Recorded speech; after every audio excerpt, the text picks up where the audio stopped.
I didn't see the ships fall from the sky. I heard them long before I ever looked up. I heard the thunder roll. Like the clouds were screaming. The dogs in our neighborhood went crazy. Sirens started echoing in the distance. The ground shook just enough to make you feel like your legs forgot how to stand. Still, my little brother ran outside. First barefoot, he was holding that busted remote control truck that didn't even work anymore. Thought maybe it was thunder or a storm. It wasn't. I stepped out onto the porch, and I swear to God, the sky was broken, not dark, not gray. Just wrong. There was this massive shadow cutting across the clouds, quiet.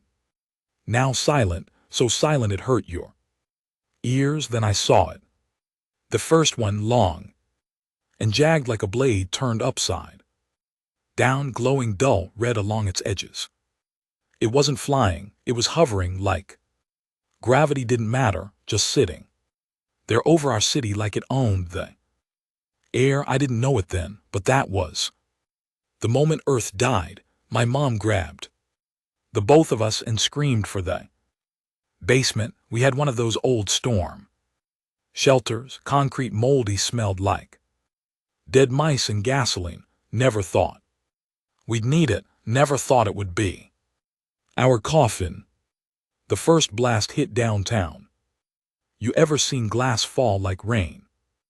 Every window for miles exploded in that instant. I could hear people screaming, car alarm sirens, all chopped up by this low, pulsing hum coming from the sky. It felt like being underwater with a migraine. The power died 10 minutes later. Then came the screams, not scattered, not distant, close enough to tell they were coming from people you might have passed in the grocery store or sat next to in a movie theater. We stayed in that shelter for 2 days. My dad wasn't with us. He worked out near the military base. Mom tried to radio him, but all we got was static. Then silence. By the 3rd day we ran out of water. By the 4th, Mom went topside, said she'd find help. She never came back. I was 17. My brother was 10. That was the first time I held a real gun. It wasn't like in the movies. I didn't feel strong. I felt empty, like my body was just a shell walking around, doing things my brain didn't want to think about. I scavenged from the houses nearby, found a pistol in a garage safe, buried under boxes of Christmas decorations, took it, loaded it, and tried not to cry in front of my brother. He asked me where Mom went. I told him the truth, she's dead. He didn't cry, he just nodded, then curled up on the mattress in the shelter and stared at the ceiling for hours. That night he stopped talking. He wouldn't say a word to me for 3 days.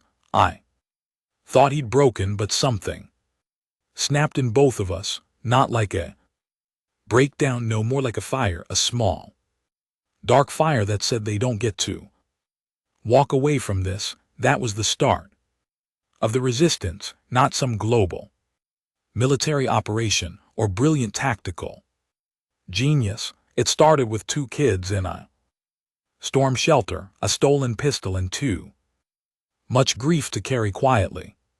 We weren't soldiers, not then, just survivors, but survivors become killers when survival isn't enough, and when Earth realized there would be no help coming from above, no allies, no saviors. We changed.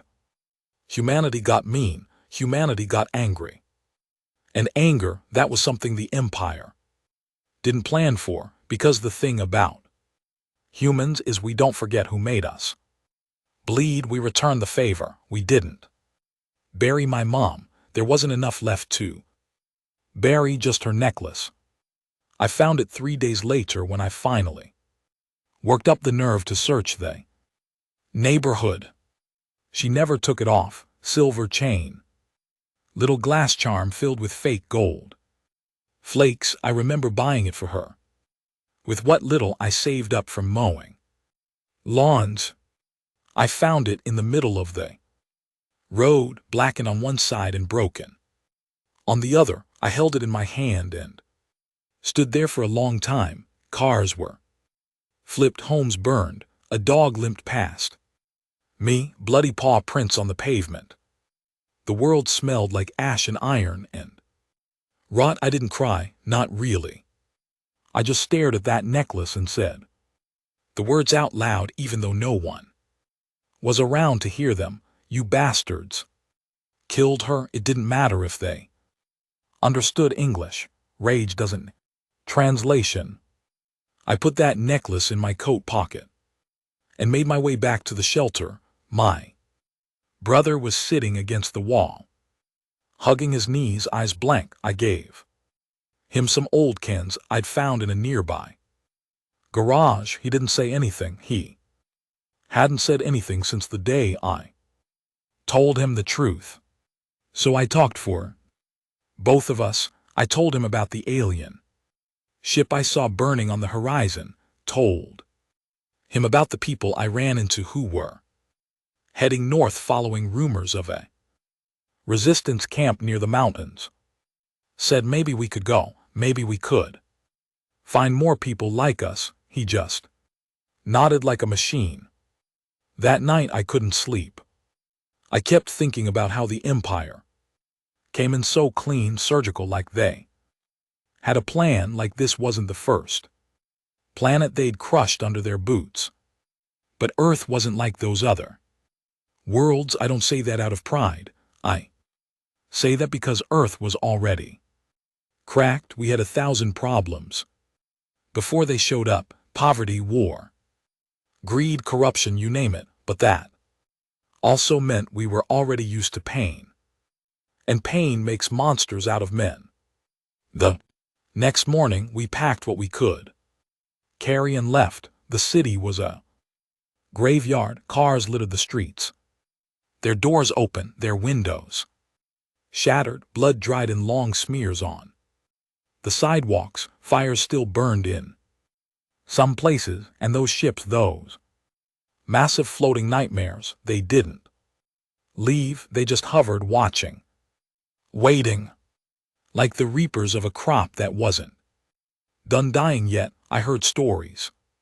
Survivors whispered that they weren't just killing, they were harvesting, that they needed something from us, our DNA, our nervous systems, our brains. Sounded like horror stories, probably were, but I believed them because I saw what they did to people they didn't kill right away. I saw the hanging cages. I saw the blue light that left bodies twitching like broken puppets. We moved at night.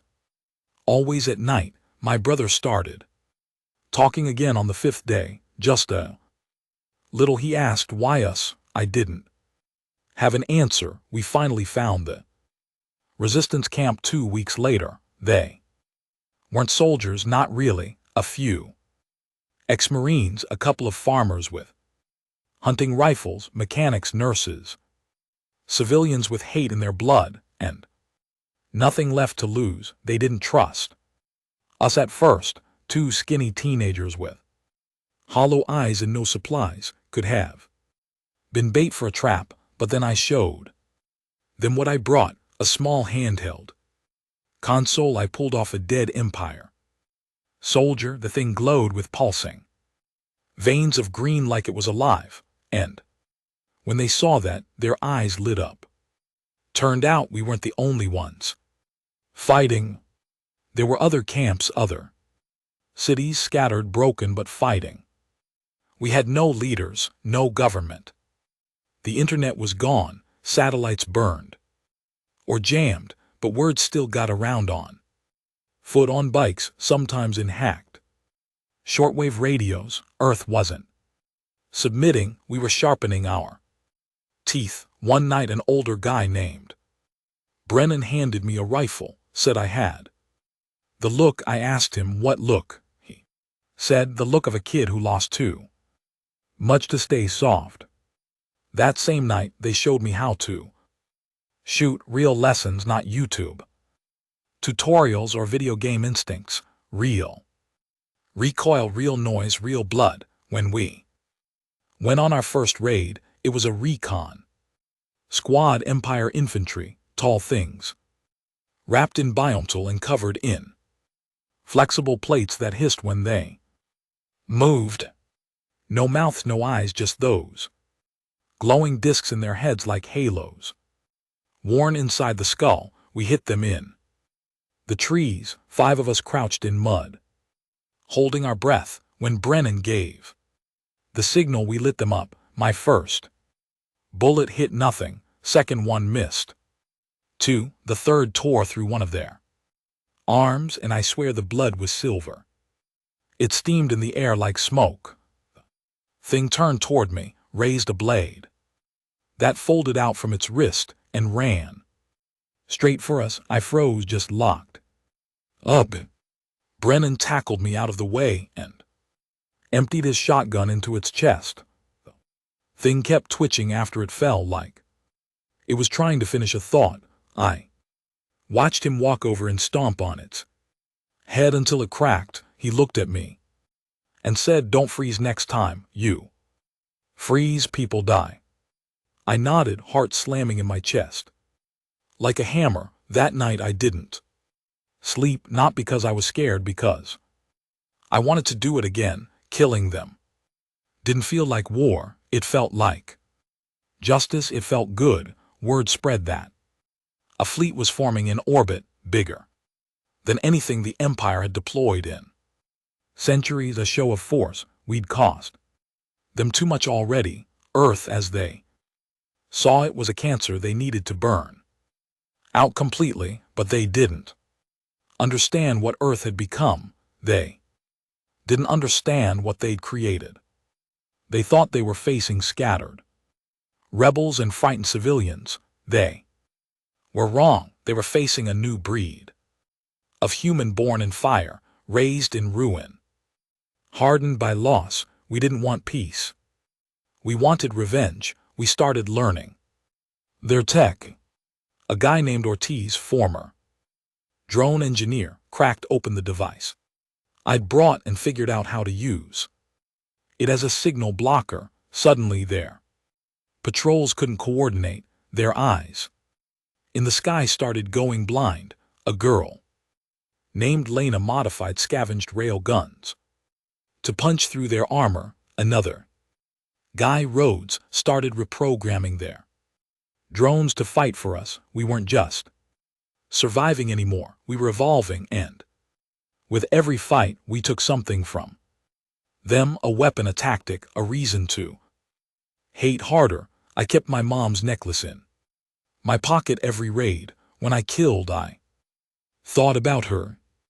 I thought about my brother, about the other kids who didn't make it out of the cities, about the people who screamed and begged and burned, and I smiled every time one of those metal bastards fell. Then came the broadcast. It hijacked every signal we had, radio, visual, even old pre-Empire frequency bands, a voice, cold, robotic, synthetic. Earth, you have one solar cycle to surrender. Compliance will be rewarded. Resistance will result in annihilation. I looked around at the people in our camp, dirty faces, hollow eyes, scars, blood-stained clothes. None of them looked afraid. They looked ready. My brother, he was different now too. Carried a knife he made himself, said fewer words, but they all cut deep. When he did speak, he walked up to me after the broadcast, handed me one of our modified EMP grenades and said, "Next time you see one, don't freeze." I didn't smile, I just nodded, because I knew what came next wasn't a battle. It was a message. Earth wasn't theirs, and we weren't prey. We were the storm. They gave us a day to surrender, one solar cycle they called it, like time was just another thing they thought they Controlled, but you can't measure human. Rage in hours, you measure it in scars. In silence, in the way a man holds his breath just before he pulls a trigger. So we didn't use that day to beg, we used it to prepare. We fortified the camp, reinforced the perimeter with metal scrap and polymer plating salvaged from dead patrol units. Ortiz built a makeshift turret from the guts of a down scout drone and mounted it on a busted water tower. Lena rigged trip mines through the woods made from old car batteries and Empire energy cores. And me, I volunteered for the suicide team. They didn't call it that, but we all knew what it meant. There was a landing hub 3 me out, one of the many outposts they used to drop off troops and supplies. Word was they were loading something big there, something they were going to use on us once the deadline passed. Maybe a ship-to-ground cannon, maybe a weapon. No one knew for sure. Didn't matter. Our job was to hit it first. No glory, no backup, just 6 of us blacked out in mud and ash, crawling through a forest that was already half dead. We moved like ghosts, no talking, no light, just hand signals and the rhythm of each other's breath. The woods had gone quiet weeks ago. No birds, no bugs, no wind. Even nature seemed scared. Half a mile from the outpost, we found the first pile, human bodies stacked like garbage, burned down to bone and melted clothing. Kids, parents, old folks. I recognized one of them. Her name was Mara. She used to bring food to the camp. Smile like it still meant something. She gave my brother a scarf once, said it would keep the cold out when the mountains got worse. That scarf was still tied around his arm. Now she was just a blackened rib cage and empty eye sockets. I didn't say anything, just knelt, took a deep breath and pushed forward. We made it to the outer edge of the hub just before midnight. Empire soldiers patrolled tight formations, movements precise, inhuman. Their armor gave off a soft whine like turbines spinning under their skin. The plan was simple. Rhodes and Pharaoh would plant charges along the east fence. Cruz and I would sneak inside and sabotage the fuel cells. Lena and Graves would provide sniper cover from a ridge overlooking the compound. It was tight, dirty, but it was war, and war doesn't wait for perfect. Cruz was ex-police, big guy, quiet, the kind of man who never looked angry, but you could tell it lived in him like coals under a dying fire. He nodded to me once before we moved. We slipped past the perimeter using one of Ortiz's jammers, just enough static to make the cameras blink for 30 seconds. Inside, the place looked like a factory from hell. Massive crates, biochambers filled with floating bodies, some still twitching, half alive. Alien tech fused with human organs, nerve strands wired into machines. I couldn't breathe. Keep moving, Cruz said. First time he spoke all night. We found the fuel cells near the center, glowing tubes of green and red pulsing like veins. I pulled the modified charge from my pack, hands shaking, not from fear, from fury. This was what they were building. This was what they were doing with our people. I set the timer. Cruz stood watch, his rifle raised. We were 5 minutes from hell. Then something went wrong. A light clicked on above us, not a motion sensor, not an alarm, a voice. You do not belong here. It wasn't coming from a speaker, it was coming from inside our heads. I dropped to one knee, clutching my skull. My brain felt like it was vibrating, like someone was scraping the inside of my thoughts with knives. Crews screamed, fired blindly into the shadows. One of them stepped out of the dark, bigger than the others, 8 feet tall. Armor black and veined with red, a crest along its head like a crown made of blades. It moved like liquid steel. Crews didn't hesitate. Emptied a full mag into its chest. The thing didn't flinch. It lunged forward, grabbed him by the neck and ripped him in half, not clean, not quick, just tore him like wet paper and tossed the halves aside. I stood frozen, gun in my hand, heart in my throat. The thing turned to me, tilted its head, its voice still in my head whispered, "You fight like animals, you die like insects." I fired 1 shot, then 2, then 5. Didn't matter. Then the timer hit 0. The entire world exploded behind me. Flames swallowed the fuel cells. Shock waves blasted us both off our feet. I hit the ground so hard I saw stars. Heard nothing but the ringing of my own heartbeat. I crawled, broken, dazed. The thing was still alive, burning, smoking. But alive. I reached for my last grenade. EMP core ripped from the crawler we down last week. The thing staggered toward me, one arm hanging by a thread of sinew and wire. I smiled. "Eat this, you son of a boom." The pulse hit. The creature spasmed, let out a sound that made the air shiver, then collapsed into twitching limbs and sparks. I limped away, ribs cracked, ears bleeding. Lena found me a mile out, covered in soot, dragging my rifle, barely breathing. She didn't ask what happened. She just looked me in the eyes and said, "You're not a kid anymore." That night the sky turned red. The Empire retaliated. Orbital strikes flattened 3 cities. They called it punishment. We called it proof. Proof that we had made them bleed. And for the first time they feared us because we weren't just surviving anymore. We were teaching them what it meant to piss off humanity. They buried crews in the rocks behind the camp. Not a proper grave. We didn't have time for proper anymore. Just a pile of stones, a mark on a tattered piece of tarp, and a bullet casing placed on top. That was our version of a tombstone.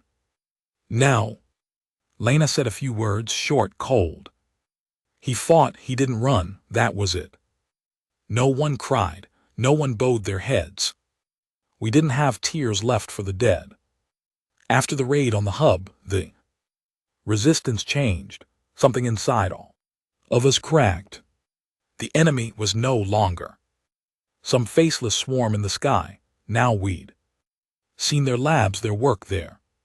Cruelty up close. They weren't conquerors, they were harvesters, and we weren't just resisting anymore. We were hunting. Ortiz began building what he called the Howl bombs, explosives with a frequency modifier that caused Empire tech to scream before detonating. Psychological warfare, he said they did it to us. Now it was our turn. Wrote. Started capturing their scouts alive, torturing them, hooking their minds into his hacked translator module to dig for intel. Most of them died after a few hours, brain matter leaking from their cracked visors, but we learned things. How they moved, how they thought, how afraid they were becoming. They didn't understand us, couldn't predict us. That made us dangerous. The Empire operated on structure, obedience, precision, but humans, we were chaos with a trigger finger, and we were getting better at it. Every day. One night Lena found me sitting alone by the creek, my ribs still ogged from the blast. I hadn't said much in days. She tossed a cigarette at me. I didn't smoke, but I lit it anyway. "You got something broken in you," she said. "Yeah," I replied. "But it's useful now." She didn't argue. Neither of us looked at the stars. Not Anymore, the sky wasn't a place for dreams, it was where our nightmares came. From that same night, we got word from the northern outpost, overrun. 70 dead, burned alive, only one survivor, a kid maybe 12. When he arrived at our camp, he didn't speak. Just sat by the fire, staring at the flames. His hands were shaking. I sat next to him, offered him food. He didn't take it. Then I saw his eyes, hollow, glassy, same as mine when Mom died, same as my brother's. I didn't ask what he saw. I already knew. The Empire wasn't just killing now, they were punishing, dragging people from the rubble and executing them in front of their families, leaving survivors on purpose, witnesses to spread fear like a virus. And still no one surrendered. If anything, more people were joining us. Former bankers, grocery clerks, high school dropouts, factory workers, men and women with nothing left but rage and rope. One guy, Nolan, used to work construction, lost his wife in the first week. Now he was our go-to for building field traps that turned patrol routes into slaughterhouses. Another, a former EMT named Crowley, started using Empire plasma cutters for field amputations. Burned his own hand off to stop the infection after a supply run went bad. Didn't scream once. That's the kind of men we were becoming. Every scar was just a reminder we were still alive and they hadn't broken us. Then came the message.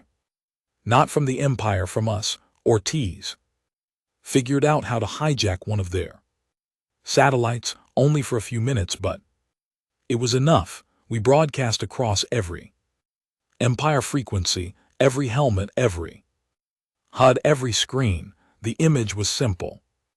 Cruz's body ripped in half, blood frozen in the snow.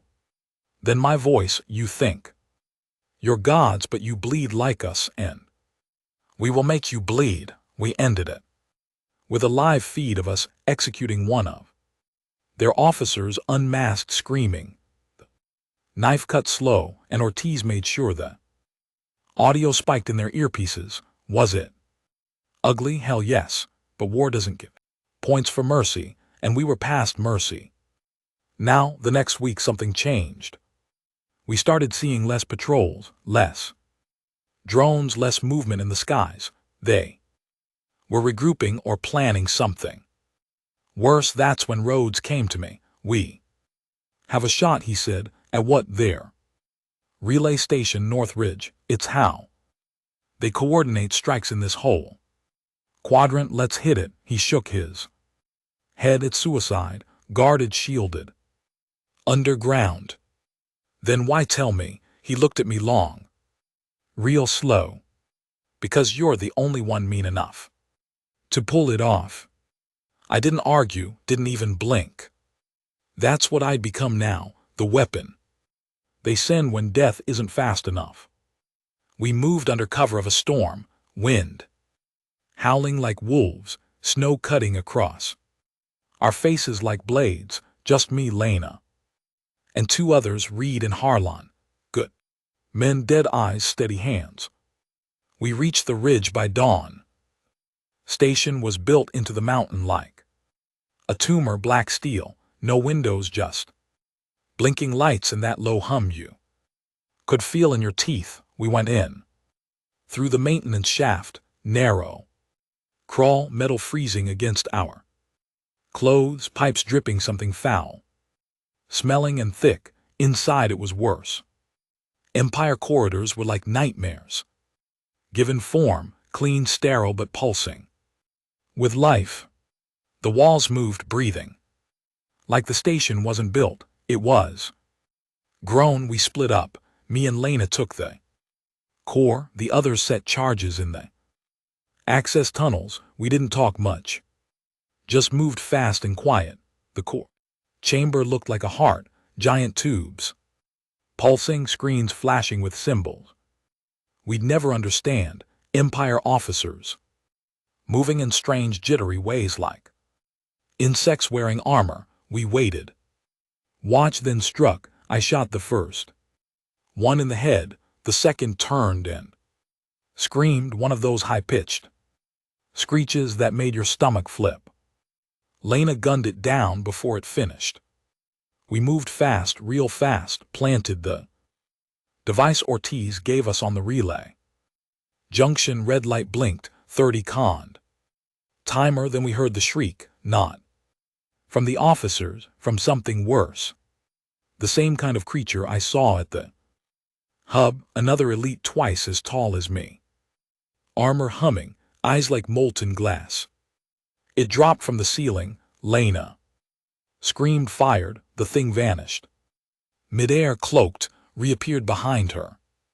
Too late, it drove its blade through her stomach, lifted her off the ground. I emptied my rifle into its back. It dropped her. She hit the floor hard.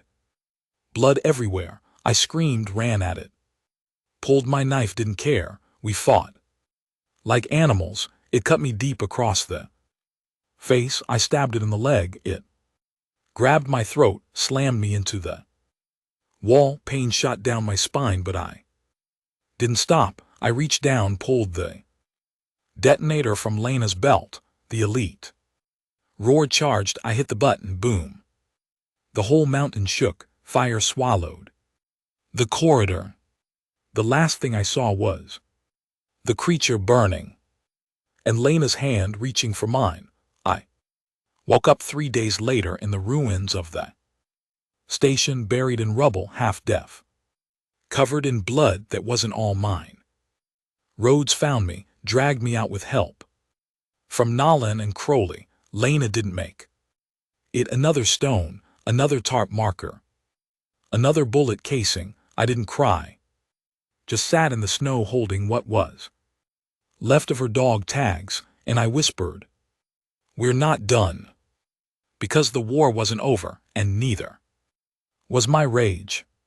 Snow had stopped falling the day after we blew the relay station. Rhodes said it wasn't weather anymore, not real. Anyway, he said the sky was cracking, like the earth itself was reacting to the violence, to the blood soaking its soil. I didn't argue. I didn't care about the sky anymore. I only looked down now to see where to step, where to plan explosives, where to kneel and take a shot. The truth is, after Lena died, something me didn't just break, it hollowed out. Her tags hung from my belt now, right next to my mom's necklace. I touched them before every operation, like a ritual, metal prayers in a war without gods. The Empire was pulling back from the region, not because they were afraid. No, they didn't feel fear the way we did, but they were confused. They didn't know how to process what we were becoming, their patterns, their logic, their strategies. They all failed because we had something they didn't understand. We wanted to die louder than they wanted to win. That's when the word came down from the mountains. The front was forming, not just survivors, not scattered resistance cells. An army. I didn't believe it at first. Thought it was just another campfire rumor, like the underground city, Alaska, or the human-made kill drones, reverse engineered from Empire tech. But it was real. They called it Fort Spine, built into the cracked vertebrae of an old mining range, reinforced with ship debris and powered by hijacked Empire cores. When we arrived, it felt like stepping into a different world. Not hope, no hate, with structure. Hundreds of us armed, focused, hungry. I saw kids training in trenches, saw old men loading mortars, saw mothers teaching field medicine to teenagers covered in scars. They didn't salute when we walked in, they just nodded. Recognition, respect, because by now they'd all heard the story. The relay station, Lena's Sacrifice, my knife in the elite skull. Didn't matter if it was true or not. They needed legends now, and apparently, I'd become one. Rhodes introduced us to the one running it all, a man called Brannick, no title, no rank, just a black coat, a crushed eye, and a voice like rusted steel. He looked me over like a man inspecting a weapon, not a person. You let the mountain burn. I survived it. That's all that matters, he said. You'll lead again, this time off-world. That stopped me cold. Off-world, I asked. He nodded toward hollow map on the table behind him. Green dots flickered across it, dancing around red ones. We've hijacked a transport, Empire. Freighter Class B armored hauler. They think it crashed. We're fixing it. Once it's up, we hit them where they sleep. Space, I muttered. No, Brannick said. They're farms there. Planets, the ones they took before us. The ones they broke and built into. Factories, we raid them, we burn them. We make Earth a lesson they'll never forget. I didn't ask how, I didn't ask if we were ready, I just asked, when do we leave? 3 days later, we launched 33 of us. Light gear, close combat weapons, explosives, EMP rounds. The freighter was patched together with duct tape and stolen code. Rhodes flew it like it was a drunk animal. The engines roared louder than they should have, but they held. We broke atmosphere under the cover of debris from a failed orbital strike the Empire had launched a week ago. The wreckage gave us cover. Space wasn't clean anymore. It was a junkyard of destroyed hopes. None of us spoke much. During the flight, we were heading to a world called Verith 9, an agricultural colony. The Empire used to breed hybrid soldiers. It was where they grew them, not raised. Grew in vats in tanks. Some of them were half-human, made from the bodies they'd taken during the first wave. We landed hard, skidded through a blackened field of crystal wheat and slagged metal. It didn't look like a farm. It looked like a harvest ground for monsters. We moved fast, silent, spread out through the facility. No alarms went off. We used their codes, moved like shadows, and then I saw them. Tanks. Rows and rows of glass tanks. Inside, humanoid figures, skin peeled back to show muscle fiber and twitching nerves. Artificial umbilical cords pumping glowing green fluid into their throats. Some were still forming, others were just waiting, eyes open, dead eyes. Human eyes. I stared into one of them, and I swear it looked like my brother. The jawline, the cheekbones, the scar across the lip. I almost dropped my rifle. That's when one of them moved, slammed a hand against the tank wall, lips forming silent words. Kill me. I didn't hesitate. One shot. Straight through the glass. The fluid hissed out. The hybrid slumped over, twitching, choking on whatever life it wasn't meant to have. Rhodes shouted, blow the charges. We wired the tanks. All of them, every single one. And when we hit the detonator, the fire that followed felt holy. The ground shook. The facility burned. Screams filled the air, high-pitched, metallic, not human. But then something happened. Something woke up. A siren went off. Not mechanical, biological, like a scream. Inside our bones, from beneath the facility, they rose. The guards weren't soldiers. They were pure breeds, 10 FT. Tall, no faces. Just bone helmets fused into flesh. Limbs like blades. One of them tore through Reed before he even turned around. Another grabbed a girl named Issa and ripped her in half mid-run. I emptied an entire magazine into one. It Kept coming, roads through in. Anti-armor mine, the blast lit the night, it screamed, fell, twitched, then rose again. We weren't built to win this fight, but we didn't run. We couldn't. Because this wasn't just a raid anymore. This was Earth's answer to every experiment, every stolen body, every broken promise. I pulled out my last incendiary charge. Rhodes looked at me. You're not going to make it, doesn't matter. He grabbed my shoulder. We make it together or not at all, and somehow we did. We crawled out of that burning crater. 3 of us left, lungs full of smoke and blood. The sky above Vith 9 burned green. We'd lit a fire that would never go out. Empire's breeding grounds gone, their harvest vats ruined, their hybrids screaming in the ashes, and us, we sent a message across the stars that day. We weren't victims, we weren't survivors. We were the vengeance of a dying world. Ver 9 burned for 7 days. The atmosphere turned acidic from the explosion. Empire breeding tanks melted like wax under fire. The soil turned black and the rivers ran thick with green fluid. We didn't look back when we left. None of us said a word. There were only 3 of us left from the original 33.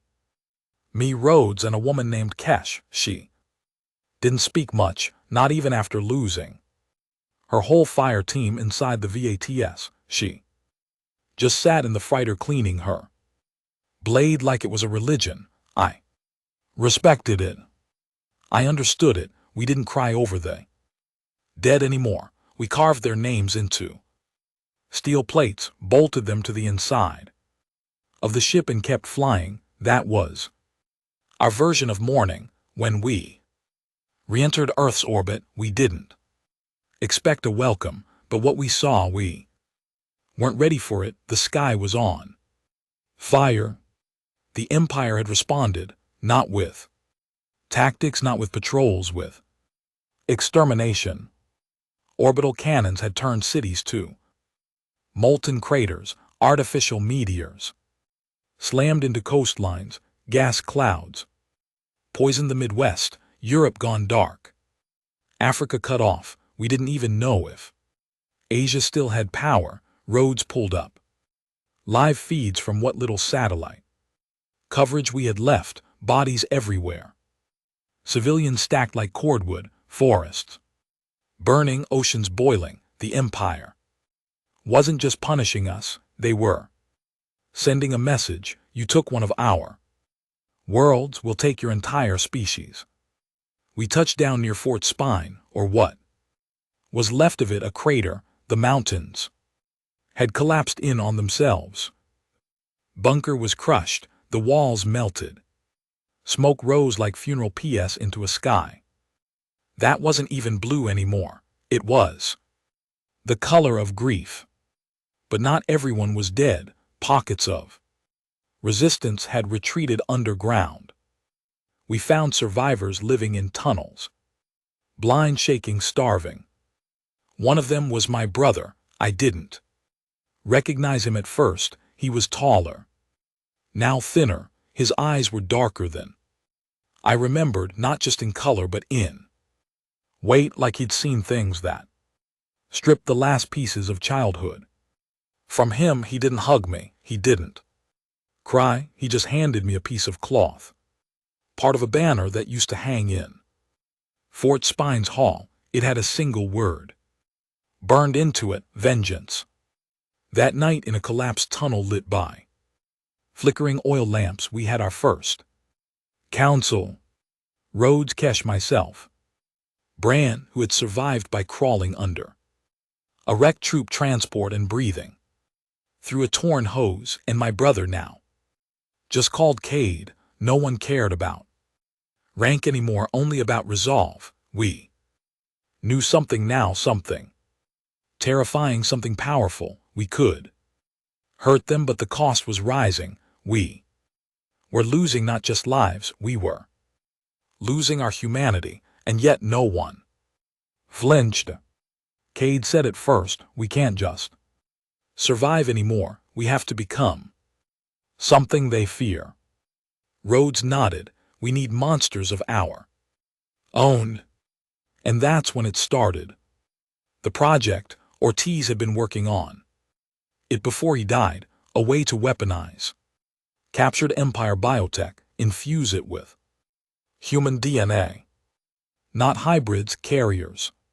Human hosts, bonded with neural mesh given reflexes that moved faster than thought, strength that shattered bone, pain thresholds that meant nothing, volunteers only, and the line we weren't supposed to cross, we stepped over it and didn't look back. I was the first. They wired the tech into my spine, injected the serum into my blood. My muscles tore themselves apart and rebuilt in hours. My bones screamed, my skin peeled, my heartbeat turned into a war drum. I didn't sleep for 4 days, but when I stood again, I wasn't just human anymore. I was what they made me, and I felt everything, every scar, every loss, every scream I'd ever heard. It all lived inside me now, and I wanted to return it. We called ourselves the Red Breed. A dozen of us at first, modified, armored, remade from hate and empire. Leftovers, not pretty, not perfect, but effective. We didn't operate in squads anymore, we operated in waves. Rhodes found a surviving Empire outpost hidden under the remains of what used to be Vancouver. That was our proving ground. We didn't plan the attack. We didn't wait for the perfect moment. We came out of the snow and ripped it apart.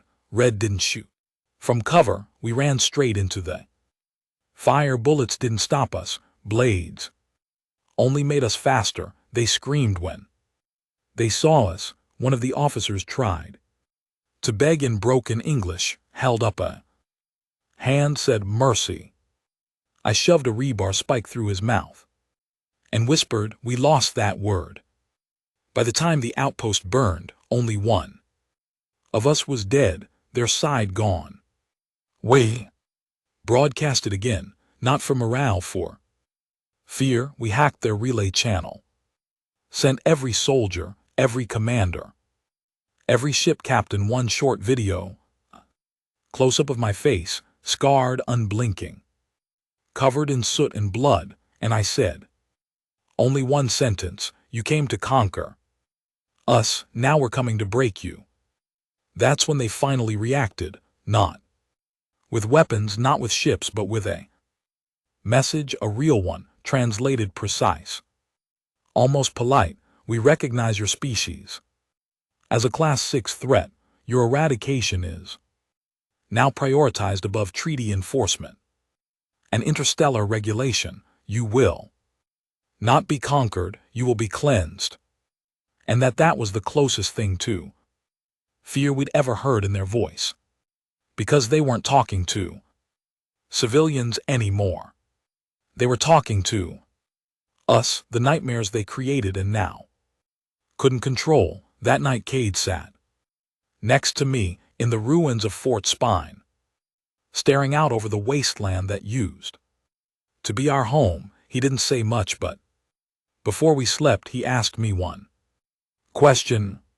Do you ever think we've become the thing we were fighting? I didn't lie. Yeah, but the difference is we chose to. And that choice, it made all the difference, because they started this war, but we were going to end it, even if it meant burning the stars. The first time I saw space from inside a real warship, it didn't look like stars. It looked like wounds, cuts in the black, scars across the void. Empire's maps called this sector Vadran. Span, we called it the pathway to vengeance. It connected 3 major colony worlds, supply hubs, cloning centers, and orbital weapon forges. Our new ship, stolen, gutted, rebuilt, had No name, we didn't need one. A name was for something you hoped would survive. We weren't planning on coming back. This wasn't a scouting mission. This was a strike. Me, Rhodes, Kesh, and 5 more Red Breed operatives, all of us reworked, enhanced, dead-eyed, and wired with pain. Inhibitors that let us move through. Bullets like rain, we didn't wear insignias. We didn't speak unless we had to. We didn't salute. We were not human anymore, not in the ways that mattered. And we were fine with that. The first world on our hit list was Genta Prime. Empire designation, Resource Sector 8B. Human designation, the graveyard. Because that's what they used it for. Not burial, harvest bones, teeth, muscle tissue, all pulled from expired subjects, meaning the people they couldn't fully convert into hybrids. I don't know how we found out, probably Rhodes again digging through their corrupted data banks back on Earth. Didn't matter how, all that mattered was we knew, and now we were going to erase it. We entered the system under cloak. Cade handled the re-entry. He was getting good with the flight systems. Fast with Empire tech. Kid barely said 10 words on the trip out, but when we broke into Gentha's lower orbit, he whispered something I'll never forget. They think we're here to fight. He paused, then looked me in the eyes. We're here to ruin them. We dropped at night. Atmosphere hit hard, yellow clouds, sulfur-rich air, no wind. The surface of Genta wasn't soil, it was ground bone. Every step kicked up powdery ash. Skulls stared up from beneath the dirt. The facility was massive, dug deep into the planet's core, surrounded by electrified towers and glowing vents that hissed steam into the sky. Their perimeter sensors were advanced, but they hadn't accounted for what we'd become. Red didn't trigger alarms. We were the alarm.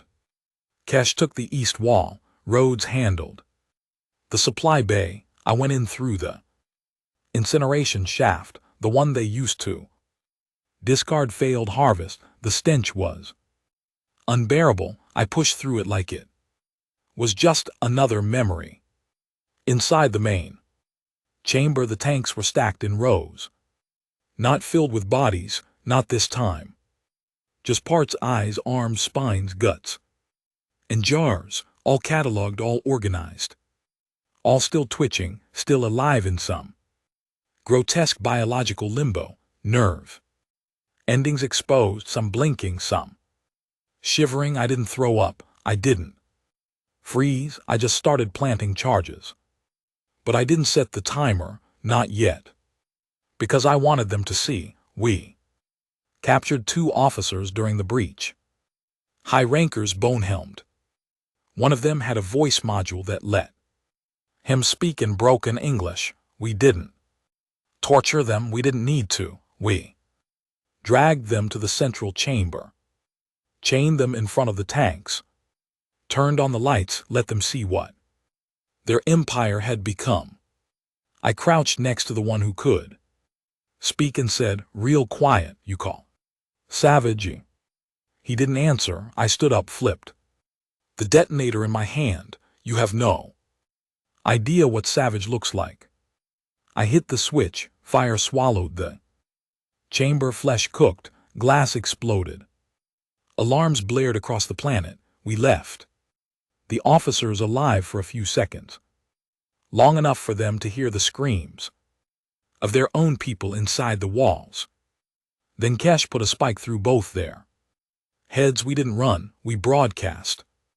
Cade opened the ship's long-range comms and uploaded our footage to every active Empire channel within reach. It played on their command ships, on their colony stations, on their planetary feeds.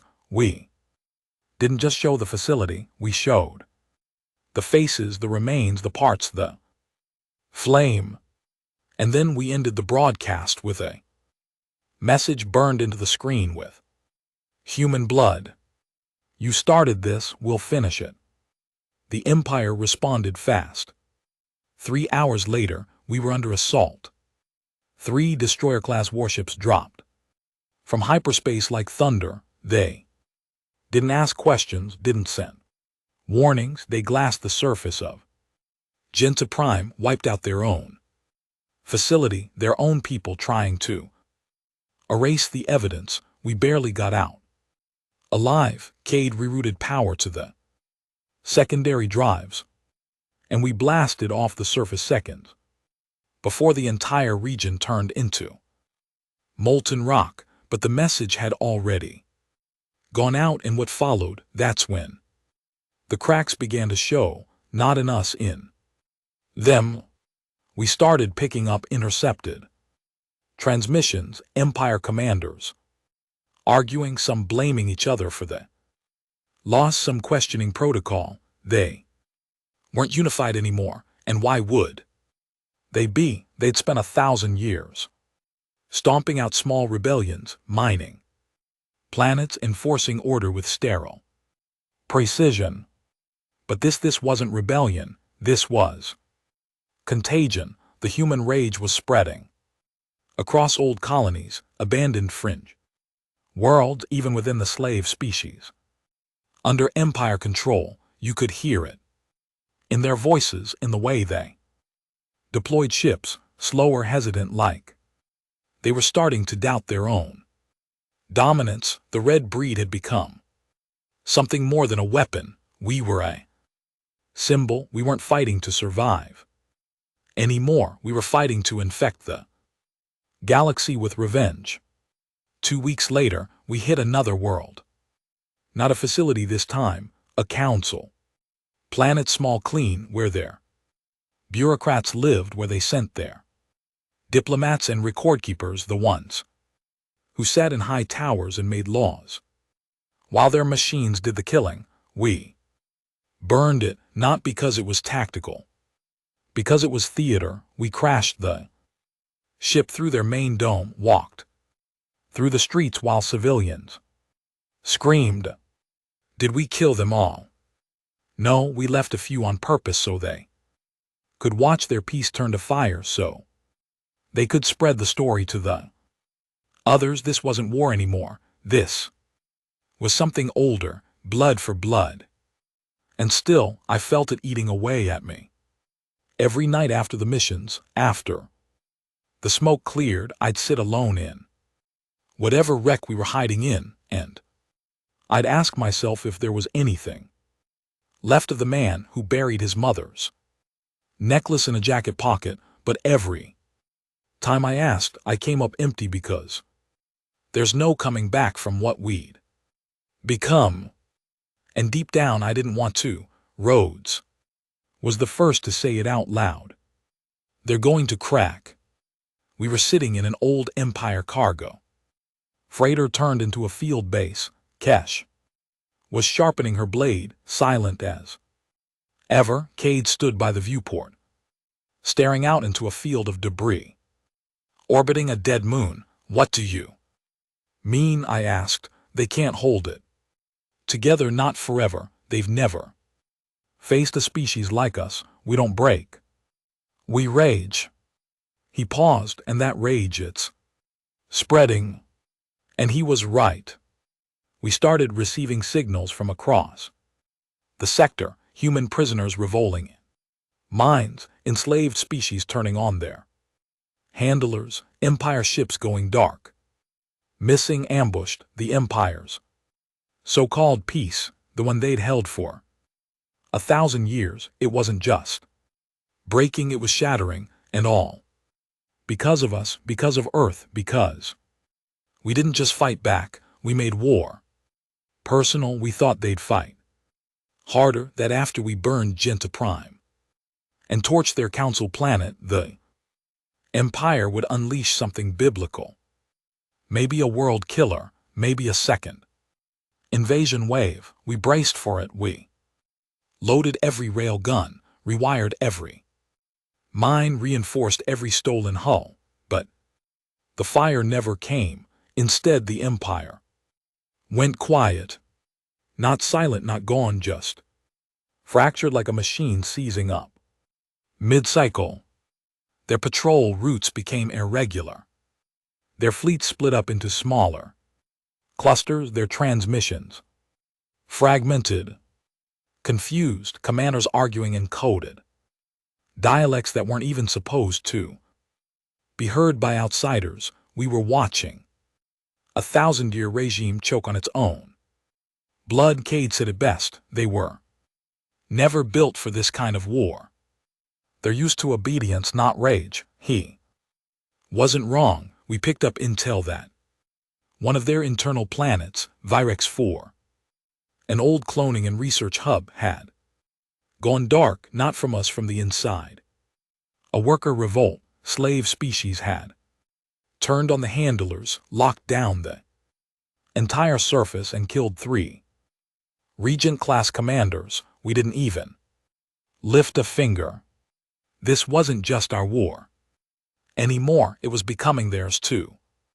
The ones they oppressed, the ones who'd watched us rise from ash and scream through the stars, they saw something in us the Empire never predicted. Permission to strike back, to burn what burned them, to finally bite the hand that had kept its boot on their throats for generations.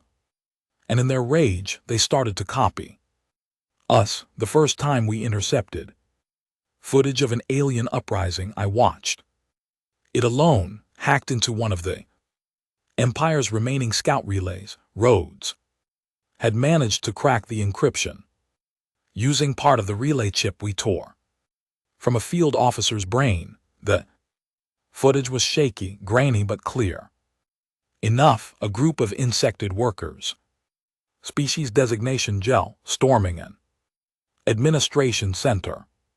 One of them, spindly arms soaked in violet blood, stood over a dying commander. The creature held up a jagged shard of metal and drove it into the officers' eye again and again, screaming, not words, just screaming. And on the wall behind them, painted in red, human red, was the word free. Not in their language. In ours, the red breed was no longer just a team. It had become a network, dozens of us across space. Modified, twisted, dangerous. Not all volunteered like we did. Some were broken and forced into it. Some took the implants too fast, too deep. They snapped, lost speech, lost empathy. One guy called himself Mags, tore out his own jaw during a blackout episode, and still survived. He leads a unit now, calls it the Silent Howl. They don't use weapons, just blades and the rage in their bones. They hit a bioforge on Ether Station 6. No survivors, no footage, just screams on the black box logs, and claw marks melted into the walls. Even I don't know if Mags is human anymore, and I don't care. He fights for Earth. That's enough. But not all the Red remained loyal. Some took it too far. One of our outposts got hit, not by Empire, by a rogue Redid squad called Echo Rain, former soldiers who decided Earth's pain gave them the right to start taking planets for themselves. They stormed a neutral station, enslaved. The locals started calling themselves the New Dominion, said they were claiming territory in Earth's name. Rhodes hunted them down personally. Took 2 weeks. When he came back, his eyes looked different, harder, like he'd seen something that made the Empire feel clean by comparison. He didn't talk about what he did, just said, "We clean our own blood first." I asked how many survived. He didn't answer, but later that night I found a box welded shut outside the mess hall. On it, scrolled in chalk, were the words, "No kings, no gods, no tyrants, even if they bleed red." Meanwhile, Earth, it wasn't the same. planet we'd left behind, we landed near the old mountain range where Fort Spine once stood. The land had changed, trees dead, soil black, but humans were still there, living in the underground, in abandoned tunnels, using melted ship debris as rooftops. Children ran barefoot through radioactive mud and laughed like they didn't know what the stars looked like. But they still fought, still trained, still whispered names like mine and Cad's, like we were old myths or ghosts. That night they held a gathering for us. Not a ceremony, just a fire in a crater and food cooked on broken exhaust vents. A woman approached me, scar across her jaw, steel rod in her leg. She carried a bundle wrapped in charred cloth. My son, she said. I looked down. A boy, maybe 6, witty, pale, missing his left arm. I named him after your brother, she whispered. Cade. I didn't know what to say. She placed a piece of metal in my hand, a small badge, twisted and half-melted, Empire insignia still visible. I took it off the one who tried to kill him. Please take it back. Up there, let the rest of them know. Her eyes burned. They didn't win. We stayed on Earth for 3 days, long enough to rest, to rearm, to remind ourselves why we were still breathing. Then we left back into the dark because the war hadn't ended, not even close. The Empire still had fleets, still had soldiers, still had planets locked in chains, but now they also had doubt, and for the first time since this war began, we saw cracks in their voice. One transmission came through during re-entry, a message, not official, not from a council, from an Empire general, direct, unfiltered. We do not understand your species. You are illogical. You destroy what you might save. You corrupt those who follow. You suffer loss and grow more dangerous, not less. You are not an enemy. You are a plague. There was a pause, then it said, you have already won, not because you are stronger, but because you are willing to burn with us. And that, more than anything, was the truth of humanity. We didn't just survive the fire, we became it. We didn't find their home world, it found us. The transmission didn't come through like the others. It wasn't encrypted, distorted, or filtered through a dozen hijacked relays. It came directly, clean, sharp, delivered across frequencies even roads hadn't touched before. And it used my name. To the one they call the Fire Tongue, we are aware of your origin, your pain, your wrath. I didn't respond, I just listened. We offer a corridor, one passage to us. You seek the end, we will give it to you. Then it dropped coordinates, floating text, no voice, just numbers and glyphs. Roads scanned it 6 times, no tricks, no traps. Clear route through a dead sector we hadn't even known existed. Cade looked at me across the room, said one word. Home world. The room went quiet. Kesh leaned forward, arms crossed. You think they want to surrender? No, I said they want to explain. Rhodes scoffed. To who? The thousands they've gutted and turned into skin farms, the kids they liquefied in their breeding chambers. I shook my head. Not to us then. Who? To themselves. Because I knew something now. The Empire wasn't just cracking, it was bleeding inside, like something behind all the glass and steel had started to rot, and now it needed to look in a mirror before the end came. We debated for 2 hours. Whether we go, whether we nuke the coordinates and keep grinding through their colonies, but deep down we all knew this was it, the end game. We took only one ship, didn't bring a fleet, didn't need one, Just me, Rhodes, Cade, Kesh, and 3 reeded volunteers. We trusted not to break when the sky turned black. They were already calling us ghosts, now on the outer systems, on the edgeworld. Survivors whispered our names like curses. Stories spread of men with melted eyes and steel bones who walked through fire without flinching. I didn't feel like a ghost. I felt like a man with one thing left to do. The corridor was real. Wormholes strung together by collapsing solar fields and gravitational echoes. Empire made, ancient, elegant, how to hell with golden rails. As we traveled, the ship's AI kept warning us about heat signatures, instability, black matter spikes. We ignored it because some places weren't meant to be safe. They were meant to hurt. 3 days through the corridor, and we reached it. Azeroth Prime, not on any chart, hidden, guarded by cloaked satellites and decoy signals. The Empire's home, their heart. And it was dying. You'd think a species that ruled the stars for a millennium would build their capital like a jewel. Gleaming towers, pristine cities, art carved into light and stone. No, Azeroth was cold, dark, brutal. Massive slabs of black metal stacked into pyramids, endless rows of angular buildings. No trees, no wind, no birds, just air recycled so many times it felt stale before you even breathed it.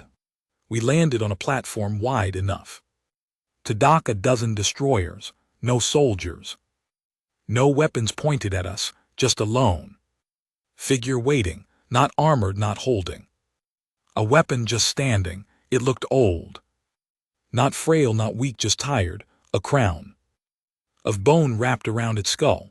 Its eyes glowed pale blue, but not from implants, from something deeper, something born, not built. Cade reached for his rifle. I stopped him. Not yet. The figure spoke without moving its mouth. The words came into our heads like thoughts we didn't ask for. You are what we feared and what we created. Rhodes stepped forward. You're the one who ordered Earth's invasion. No, I am the one who argued against it. I was overruled. We were desperate. Kesh scoffed. Desperate? You butchered children. You harvested their bodies for weapons. The being nodded, and it bought us 10 more years of survival. 10 years we did not deserve. That's when I stepped forward, looked it in the eyes, and asked, why us? It didn't hesitate. Because your kind endures pain like no other. You survive beyond logic. You adapt through suffering. You are the apex of what we used to be. You feared us. No, we feared what we'd become. Weak, predictable, rot. You reminded us of the thing we once were, and that scared the Empire more than any weapon. For a second I saw it. Not arrogance, not power, shame. They didn't attack us because we were dangerous. They attacked because we were a mirror, and they couldn't stand the reflection. They took us into the city. No guards, no tricks, just wide streets lined with statues, not of warriors but scientists, thinkers, creators, people who had imagined a future without war. Before the Empire rotted itself from the inside, every building was a mausoleum now. Empty, silent, filled with screens playing historical loops. They showed us their rise, their golden age, their peace. Then they showed us the first rebellion, not human, one of their own species, crushed in silence. Then the second, then the third. By the fifth, they'd stopped counting and started harvesting. You are not our first rebellion, the figure said, but you are the last. Because we will not survive this. He led us to the core chamber. It wasn't military. It was biological, a living thing, huge, pulsing, suspended in green Fluid veins stretched across the ceiling, the walls, the floor. This is what has kept us alive, our central consciousness, our hive, though. We abandoned the name long ago. It makes decisions, it calculates strategy, it suppresses dissent, but it cannot suppress you. Cade raised his rifle. What happens if we kill it? You end us. I looked at Rhodes. He didn't blink. Then we end you. We placed the charges all around the chamber. As we moved, the figure didn't fight, didn't beg, just watched. I do not fear death, it said, but I fear what comes next. You are not ready for what power brings. We don't want power. I said we want closure. Then take it and know that what you leave behind will outlast us. Your rage, your pain, your species, let it not become a mirror of ours. I didn't promise him anything because we were already too far gone. Cade hit the detonator and Azeroth Prime began to die. The shock waves cracked the sky. Buildings fell like bones. The core screamed, not in sound but in thought. A billion voices shattered at once. We ran, fought our way through crumbling cathedrals and collapsing bridges. By the time we reached the ship, the planet was tearing itself apart. As we broke orbit, I looked down, watched their home world crack in half, like a rotten egg. The Empire, the one that ruled for 1,000 years, was dead, and Earth, we were still standing. We didn't celebrate, we didn't cheer, we flew back into silence. Because winning doesn't feel like anything when you've lost everything. Along the way, back on Earth, the skies were still gray, kids still slept in ruins, survivors still huddled in barrel fires and whispered stories of the fire-tongued man, the steel-blooded boy, the knife girl with no fear. They asked if the war was over, and I told them the truth.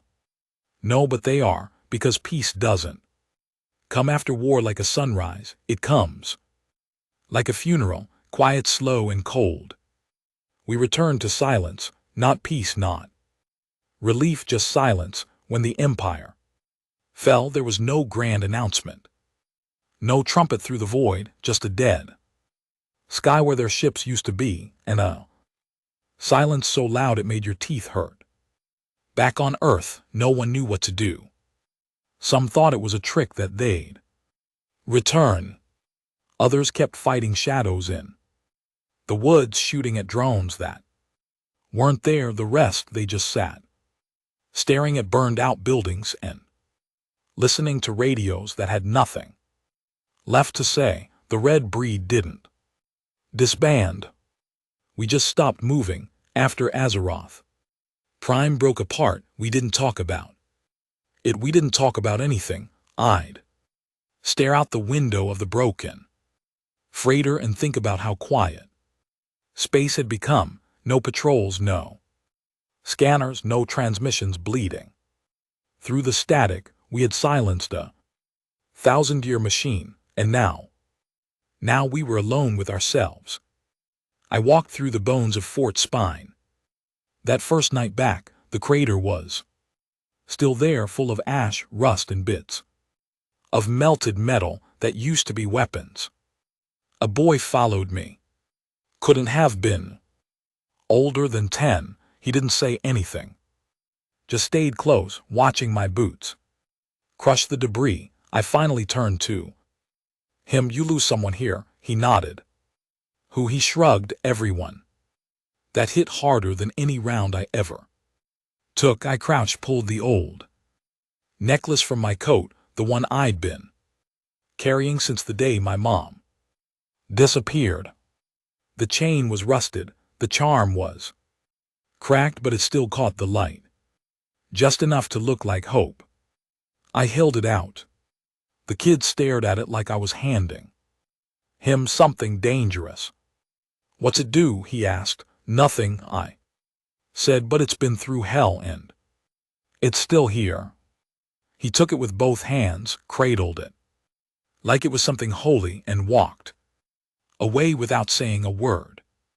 I stood there for a long time after that, long enough to realize I had nothing left to hold. Rhodes tried to rebuild command, not a government. No one wanted that, just structure, order. A way to stop the wrong people from filling the void we'd carved into the galaxy, because the truth was the Empire wasn't the only thing that died. The balance died with it, the outer systems, the fringe worlds we never even touched, started tearing themselves apart. Old syndicates, hidden warlords, pirate clans, they came crawling out of the cracks. Some of them claimed they were the new authority, some claimed they were liberators, most were just opportunistic bastards with guns and no leash. We got word that one of the red breed units, Echo Rain, had resurfaced again. They weren't wearing our symbol anymore. They weren't fighting for Earth. They were taking colonies, forcing allegiance, calling themselves the true lineage. They said the only way to avoid another empire was to become one. Rhodes asked me to hunt them down. I said no, not because I couldn't, because I didn't know who I was fighting anymore, them or myself. Cade didn't come back with us after the final strike on Azeroth Prime. He stayed behind in orbit with a small cell of volunteers. Said he needed space. Said he didn't know how to live on Earth anymore. He was right. We weren't built to live anymore. We were built to burn. I checked transmissions from his ship every few days. No messages, no status updates, just one file sitting in the encrypted log, a voice recording. His voice. I finally opened it. If you're hearing this, I guess you're still alive. That's something, right? I've been thinking about what we did, all of it. I can't figure out if we saved the species or just gave it a longer noose. But I know this: if we let what they made of us define what comes next, then they still win. Don't let them win. That was the end of it. No goodbye, no closure, just another ghost in my head. Kesh disappeared too. No announcement, no tracker. One day she was there, sitting by the wreckage of a downed Empire crawler, sharpening her blade. And the next, gone. No one even saw her leave, but I don't blame her. She carried more bodies inside her than any graveyard could hold, and some people just don't want to be remembered. So that left me, the last one, the fire-tongued freak who had led men into hell and walked back out with a heart full of glass. People started calling me General. I hated it because generals had plans. All I had was the next breath. I spent my days wandering through the ruins of old bases, talking to survivors, helping rebuild filtration units or fix busted hydro lines. The war wasn't over in their eyes. They were still fighting just to drink clean water or keep a roof above their heads. And that's when I saw it change, not in me, in them. People planting again, kids learning again, music coming back. Rough, ugly, loud, but real. Humanity wasn't healing, it was adapting, same way it always had, not like it used to be. Not shining cities or polished flags, but tougher, smarter, meaner, like scars that never fade but don't bleed anymore. I remember the first time I heard laughter again. Real laughter. Two kids wrestling near a crater full of burnt tires, shouting nonsense and throwing old food wrappers like confetti. I just stood there, watching, felt something in my chest I hadn't felt in years, and I didn't even know what to do with it. There was talk of building a new central hub, not a Capital just a meeting ground, a place. For leaders, if that's what we had now. To talk. I didn't go, I stayed in the south ruins, where the air still smelled like melted steel and everything was too quiet. One day a girl came up to me, teenagin', face full of soot, arms strong from hauling scrap. You the fire guy, she asked. Used to be, she nodded like that was enough. Then she said, you going to lead the next war? I looked her in the eye. No, I said, you are. She laughed, didn't believe me, but I wasn't joking because I didn't want a next war. I didn't want statues or stories or songs. I just wanted one more season where the sky stayed blue and no one fell asleep wondering if they'd wake up to fire. I never rebuilt my weapon, didn't clean my armor, didn't shave the scars. I left them all like that. Reminders, not of what I did, but of what I refused to do again. Some nights I still hear the old alarms in my dreams, feel the hum of drop ships. Through my bones smell the rot of broken cloning tanks, but when I wake up there's a breeze, a real one. And somewhere nearby, someone's cooking food that doesn't come from a ration tube. And that's enough for now. It didn't take long before the fire came back, not from the Empire, from us. 3 months after Azeroth Prime fell, Earth had its first civil strike. Not a battle, not a skirmish, just a message. A big one, painted across the side of an old bunker with black tar and blood. Weak forgive, the strong continue. I didn't hear about it until Rhodes contacted me. His voice came through the static one cold morning while I was rebuilding a solar collector in the ruins of New Chicago. Echo reigns back, he said. Worse. Smarter. I thought we ended them, burned out their core cell, cut off their supplies. I thought Rhodes buried their leader himself, a bastard named Lauren, who wore a human skin mask and believed Earth's pain was a divine right. Apparently, I was wrong. They're calling themselves the Sovereign line now, Rhodes said, and they're not just talking, they're recruiting. From who? From us, the fighters, they veterans, the ones who lost too much and didn't get enough back. That hit me harder than I wanted to admit because I knew those men. I'd fought beside them. Hell, some of them owed their lives to me, and now they were joining a faction that believed the only future Earth deserved was one ruled by fire and domination. I didn't want to leave the South ruins, didn't want to put on armor again, didn't want to clean blood from my fingers.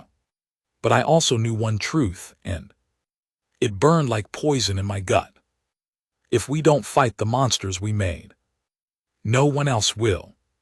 So I strapped my gear back on, dug my old rifle from the dirt, welded the broken scope back into place, pulled my coat tight and headed north where the first Sovereign line outpost was rumored to be growing near the wreckage of the old orbital station. On the second day, I found a child, maybe 8, with a cracked helmet and a burn across his left eye. He was sitting on a metal slab, holding a piece of charred bread like it was gold. I asked him who gave it to him. He pointed toward a hill. You'll find the ones with flags there, he said.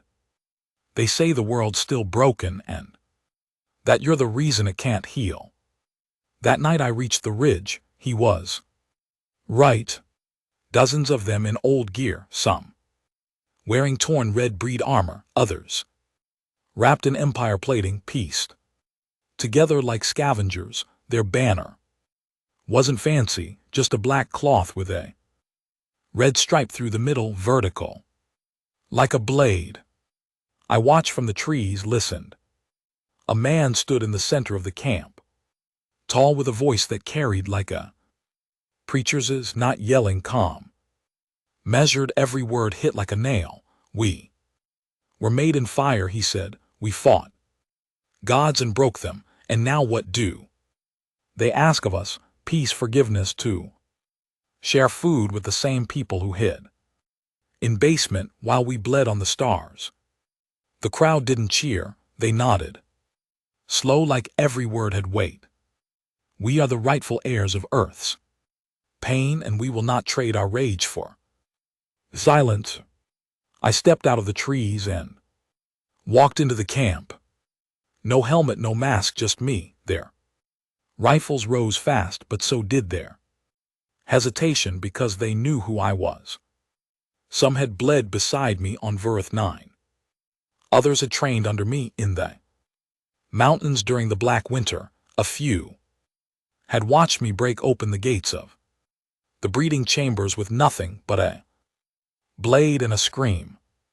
Their leader turned, and I knew him instantly. Not Lauren Marrow. He used to run recon during the first resistance years, had a scar across his mouth from an Empire trap. Mine, I'd pulled him from a collapsing tunnel once, thought he was dead. Apparently not. He smiled at me like we were still friends. Didn't think you'd come down from your hill, he said. You finally hear us, or just came to shut us up? I came, I said, to stop the next war before it starts. He chuckled. You think this is about war? You still think in those terms? That's your problem. War ends, power doesn't. I looked at the men behind him, hard eyes, twitchy hands, fresh scars. You're building something, an army for what? For the next threat, Marrow said. Because it's coming, and when it does, the soft will fall and the wolves will rise. And who decides who's soft? He didn't answer, because he knew the answer already. He would. They let me leave only because they wanted to. I didn't push, I didn't start a fight, not yet, but I walked back into the wasteland that night with something heavier than guilt in my chest. A truth. We had become the gods we killed, and now we didn't know how to stop becoming them. Rhodes met me halfway between sectors. He'd set up shop in an old comms tower, still crackling with half dead tech and the smell of copper wiring.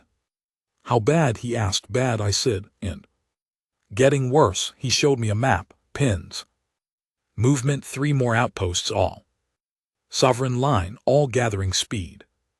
They're not just talking, he said. They're drafting, rewriting laws, claiming regions. Some settlements are bending the knee just to avoid another civil war. I leaned against the wall, staring at nothing. They're using our pain like a flag, I muttered, turning it into a crown. Rhodes looked at me long. Maybe we gave them the blueprint. We had 2 choices, let it grow or cut it out. I didn't like either, but I also knew what happened when you let a wound fester, so we picked 20 loyal red breed. Quiet, fast, remorseless, and we struck the second largest outpost at night, not to kill, to send a message. We tore down their flags, broadcasted Marrow's speech across open channels, edited to show his ambition, his threat, his plan to seize Earth by force. We didn't lie, we just held up the mirror. Half his men fled. The other half died in the fire. Marrow wasn't there. Of course he wasn't. He was smarter than that, but now he knew we were coming, and we knew what came next wouldn't be diplomacy. It would be war without the excuse of aliens. Afterward, Rhodes said something I haven't forgotten. We won the biggest war humanity's ever seen, and still we weren't ready for peace. He was right, because peace isn't the absence of war, it's the absence of purpose. And for too many of us, purpose only came when we had something to kill. That night I sat alone in the crater of Fort Spine. The stars above were finally clear, no warships, no orbital burns. Just sky. Real sky, and I realized something awful. We knew how to survive the apocalypse, we just didn't know what to do after it. We didn't call it a war. Not out loud, not yet, but that's what it was, and not one we could afford. Not after what we'd lost to the Empire, not after the ground still smoked in places where cities used to be, not after the oceans had yet to rise back to their original shorelines. We were still rebuilding. But the sovereign line they were already replacing, they took Sector 11 without firing a shot. No firebombs, no shootout, just words broadcast across the broken grid using one of our own comm towers, a speech from Marrow. Clean, sharp, rehearsed. We defended Earth when no one else would. We endured hell so you could eat and sleep and smile again. And now they tell us to hand the future to politicians, to rebuild the old world that failed us. We say no. We say the strong shall lead. We say Earth is ours now, and we will not ask permission to carry its flag. Message ended with a symbol, a clenched black fist with the red vertical stripe. The Sovereign Line's banner. I watched it alone from Rhodes Command Station, teeth grinding so hard I thought I'd break them. Kate appeared in the doorway. Before I could punch the screen in, he'd come back 2 nights ago. Thin, quiet, but colder than before. The fire in his eyes didn't flicker anymore, it just burned steady. They're building something permanent, he said. Yeah, I muttered, a future made of ashes. We sent out feelers, not soldiers. Talkers, old resistance fighters who still had enough goodwill left in them to walk into a sovereign line outpost and ask questions without getting shot. Some came back, most didn't. The ones who did, they told us things we didn't want to hear. Marrow had schools now, teaching children that weakness was treason, that forgiveness was decay, that pain was legacy, and legacy was rule. They were training a new generation of soldiers who didn't flinch when they killed, not because they were cruel, because they were taught it was necessary. The Council of Free Zones, what passed for Earth's last attempt at a neutral government, asked me to speak not as a leader. I didn't have a title anymore, but as a symbol. The fire tonged the blade of Virus, the one who cracked Azeroth Prime in half and came back breathing. I didn't want to. I didn't want podiums and lights and quiet nodding from people who hadn't held a bleeding comrade in their lap while orbital fire rained down. But I went because Marrow was speaking too. The conference hall was carved out of an old subway station. The ceiling still had burn marks from the last air raid. Rows of scavenged chairs filled the room, faces from across Earth's ruins, gathered in one place for the first time in years. Marrow stood on the far side of the stage, dressed in all black. No weapons, just presence. I stepped up wearing the same coat I'd worn since the invasion, holes in the sleeves, blood stains that never washed out. I didn't want to be polished. I wanted them to remember. The silence stretched. Then I spoke, not loud, just enough.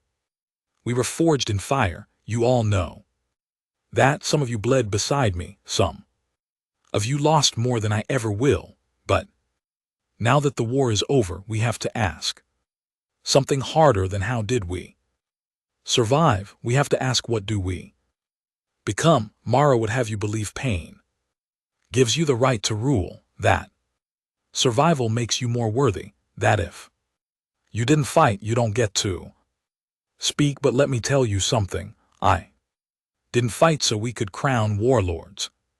I didn't bury my friends just to let someone else decide who's human enough to live free. We're not gods, we're not kings, we're not anything more than men who refused to kneel. And if we build a world on domination, we haven't won, we've just become the next empire. Silence. Then Marrow took the mic and tore it all down. He didn't shout, didn't need to. I respect my brother, he said, nodding toward me. He fought, he bled, and he speaks for the broken, but broken men don't build futures. We do. We took the fire and made it into a torch, not for destruction, for guidance, and now we light the way for those who still live in the dark. The empire is dead, but Earth isn't safe, not yet, because weakness didn't die with them, it survived. And it's crawling back through kindness, through compromise, through talks like these. He looked straight at me. I don't want to be a god, but if this world needs one to survive, I'll become it. The crowd was split. Some applauded, some turned away, a few looked down like they weren't sure who they feared more, the man with the fire in his voice or the man with nothing left in his eyes. We left without a decision because you can't vote your way out of a moral collapse. What we had now wasn't a disagreement. It was a civil fracture. Rhodes said it out loud once we regrouped back at our hideout. We've got a month before they start taking zones by force, maybe less. Cade asked what the plan was. Rhodes looked at me. I didn't have one. Because part of me, the part no one saw, understood Marrow too well. He wasn't wrong about the weakness crawling back. He wasn't wrong about the danger of the old world slipping in through the cracks. He was just wrong about the answer. 2 nights later, our intel confirmed it. The Sovereign Line had moved into Free Zone 7, a coastal refugee settlement we'd helped set up 2 years ago, mostly civilians. No formal defense. They didn't come in with weapons, they came in with promises, better rations, protection, power structure. Then they installed curfews, kicked out former resistance members, set up checkpoints. Anyone who questioned them disappeared. I suited up. Cade did too. Rhodes didn't argue. No more diplomacy. Time to put down the rebellion before it became the new regime. We hit them before dawn, just me, Cade, Rhodes, and 7 loyal red breed. We came in through the Siu Wall tunnels, old Empire entry points we'd kept hidden. During the invasion, they'd forgotten them. We didn't. No speeches, no warnings, just cold metal, fast breath, and the kind of silence only killers understand. By the time the sun broke over the water, 30 sovereign guards were dead. We didn't touch the civilians, didn't damage the food stocks. We just left one message carved into the gates with a fusion torch. Earth belongs to all of us, not just the angry, of course. Marrow responded. His voice rang across all sectors within ours.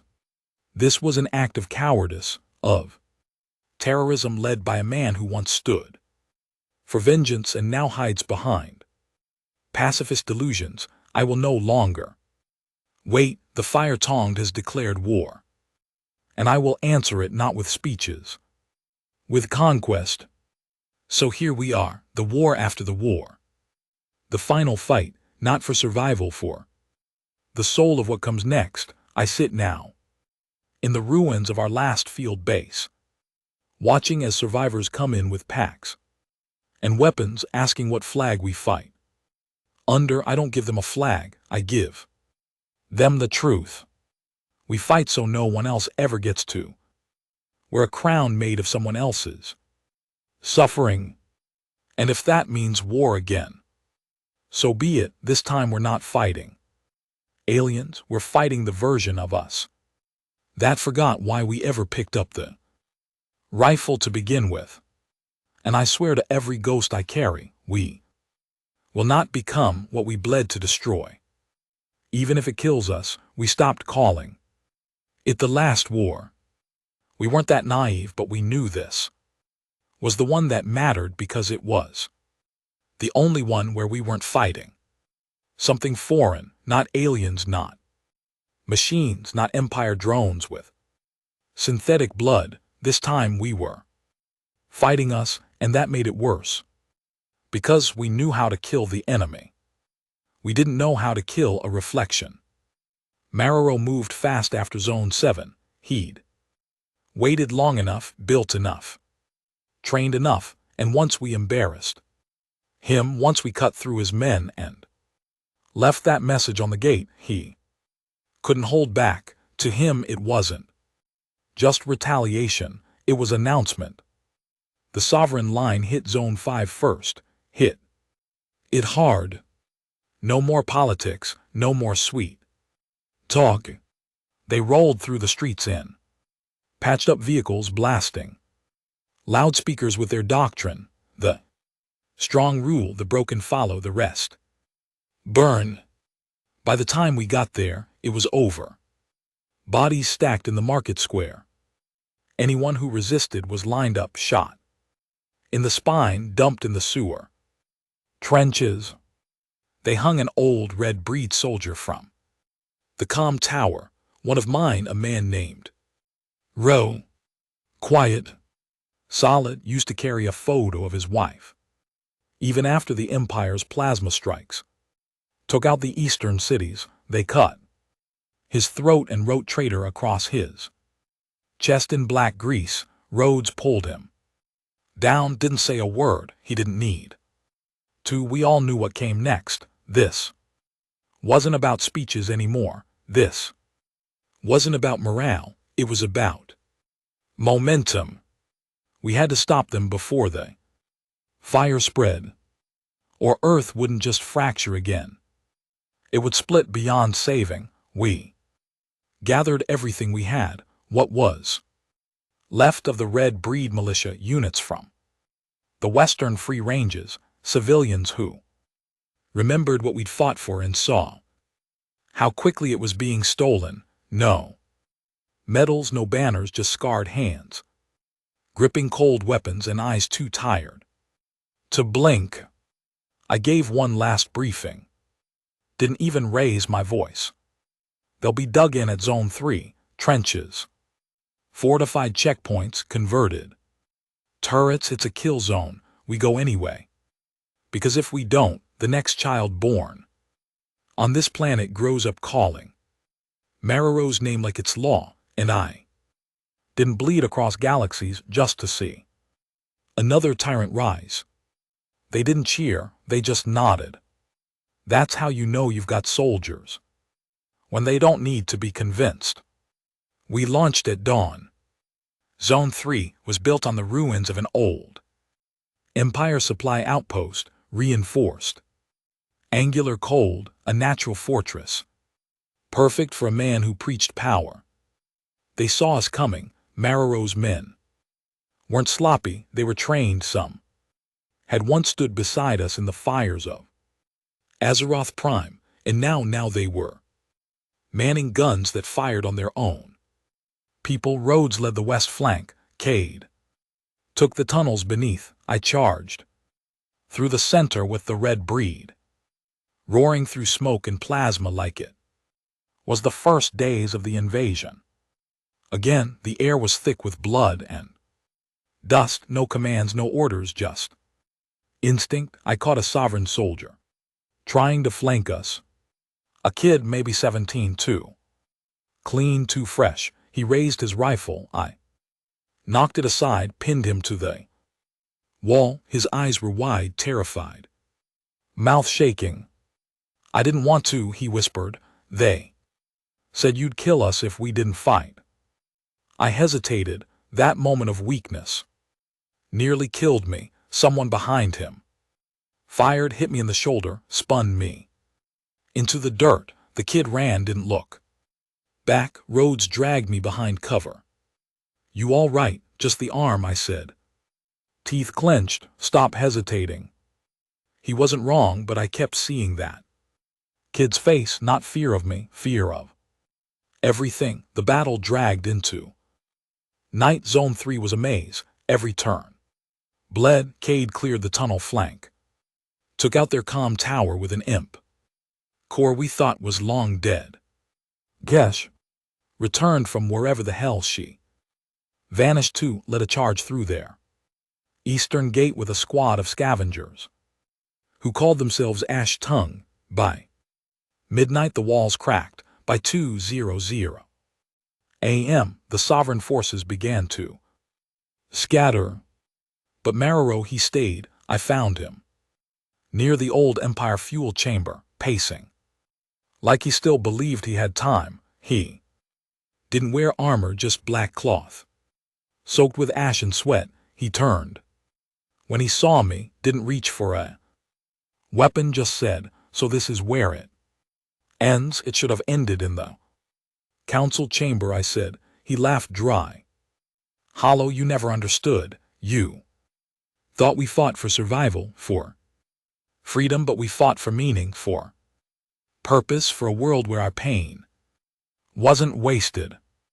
And you think ruling people gives it purpose?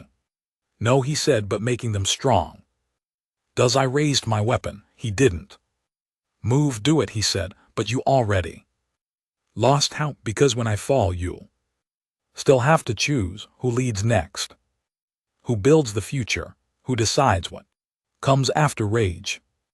I stared at him a long time.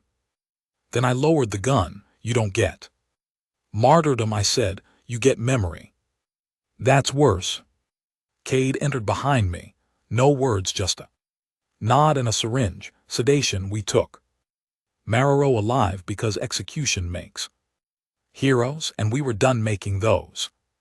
We cleared Zone 3 by morning, released the prisoners, destroyed the propaganda terminals, burned the sovereign line banners. Then we did something none of us expected. We stayed, set up shelter, brought in medics, dug gardens, because we weren't just soldiers anymore. We were the ones who stayed after the fire. And that was harder than any war. 2 weeks later, Rhodes came to me with a data pad. Council wants to talk, he said. About what comes next. I shook my head. No more councils, no more thrones. You don't have to lead, but you have to show your face. I looked out at the people patching roofs, planting soil, fixing pipes, smiling for the first time in years. And I realized something. I didn't need to lead anymore because they didn't me anymore, and that was the greatest victory of all. The gun stopped firing weeks ago. The sky stayed quiet. No dropships, no orbital sirens, no armored bootprints in the dirt, just wind and silence, and I didn't know what to do with either. Zone 3 was still rebuilding. The blood had dried, but the stink of it hung in the cracks. The walls were patched, the checkpoints dismantled, the sovereign banners used as fuel for the campfires. We didn't raise new flags. We didn't need another symbol. We needed space. A woman named Camelin oversaw most of the reconstruction, former medtech during the Empire raids. Smart, ruthless when she needed to be. She didn't smile much, but when she did, it felt earned. She told me they were turning the old armory into a clinic.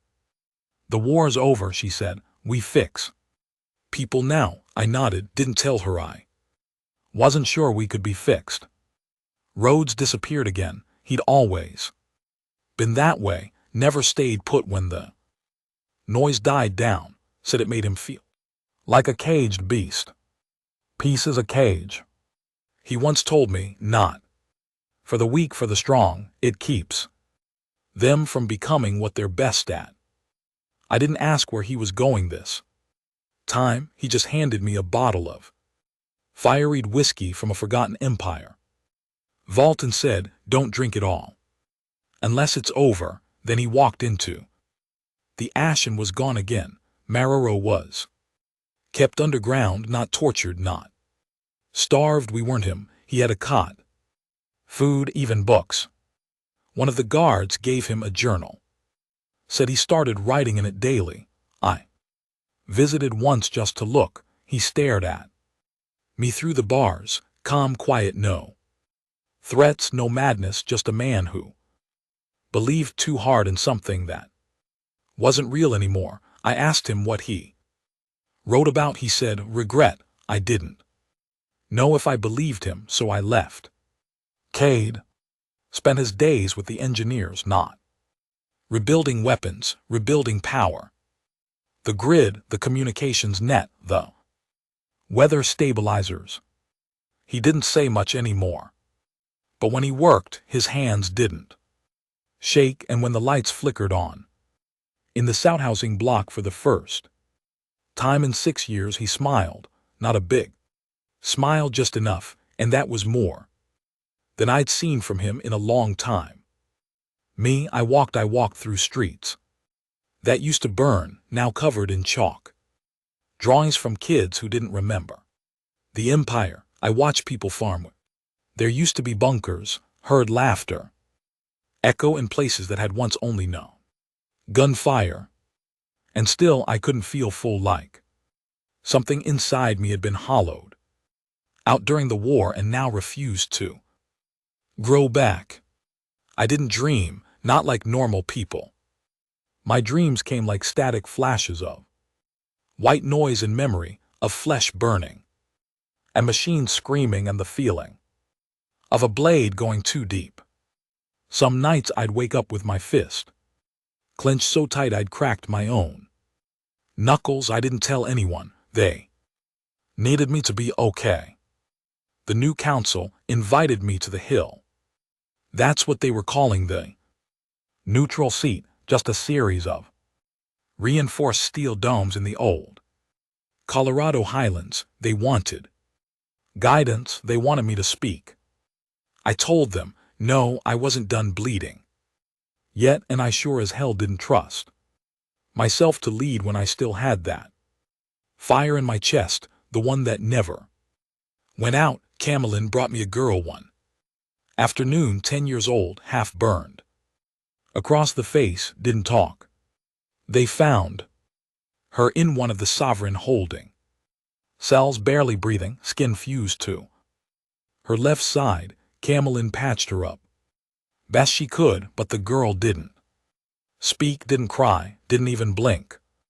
Unless you made noise, she won't go near anyone, Camelin said, but she keeps asking for you. I didn't understand, but I went. The girl sat in a corner of the medic tent, wrapped in old cloth, holding a metal bolt in her palm like it was a relic. I sat across from her, said nothing. She didn't look up, just held out the bolt. I took it. It was from an old red breed gauntlet, bent, blood-stained. Mine. I remembered losing it during the Genta Prime raid when we tore apart the vats and burned the breeding tanks. I remembered the sound the facility made when it screamed, the smell of cooked nerve and scorched alloy, and I remembered seeing her small, trapped behind a half-formed shell of tech flesh, crying without sound. I'd pulled her out myself, didn't think she survived. Now here she was alive, watching me with wide, hollow eyes. I placed the bolt on the ground between us, said nothing. She reached forward, took it, then slow crawled into my lap and fell asleep.